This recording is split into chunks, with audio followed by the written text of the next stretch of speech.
What's a secret that you think would shock everyone if it came out? I used to work at Home Depot on the returns desk a few years ago. The team was mostly made up of older folks, retirees who worked part-time. I was the youngest by a long shot, early 20s at the time, and honestly kind of the odd one out. They were all pretty chill though, and I learned a lot from them. There was this one lady on the team named Margaret. She was sweet but had some health issues, one of which was bowel control problems caused by her medications. It wasn't something anyone talked about openly, but everyone knew Margaret would sometimes let out a fart without realizing it. Usually they were loud but harmless, and happened right in the middle of conversations or while we were stocking shelves. After a while, we all got used to it. It was just part of working with Margaret. One day we were having a team huddle before the store opened. It was a routine thing, the manager going over the day's schedule and reminders, and the team gathered in a circle. Suddenly, the room was hit with this intense smell. It was like fresh manure but stronger, so strong it almost made people gag. Then, just as we started to recover, another stench hit, but this time it was different, almost sour. The manager quickly ended the huddle, trying to defuse the situation, but the team wasn't fooled. Someone whispered, "My God, Margaret, what was that?" The whole group looked around,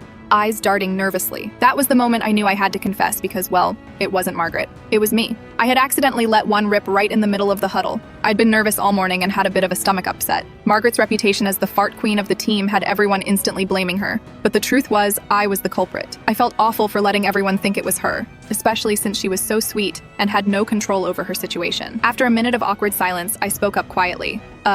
Actually, that was me, Margaret. I'm really sorry." There was a beat of shock, and then laughter broke out. Margaret even chuckled and said, "Well, kid, welcome to the club." The team was surprisingly understanding. No one made a big deal out of it after that, and the story became one of those embarrassing work memories we all laughed about later. So yeah, that day I learned the importance of owning up, and that sometimes the obvious suspect isn't always the one responsible.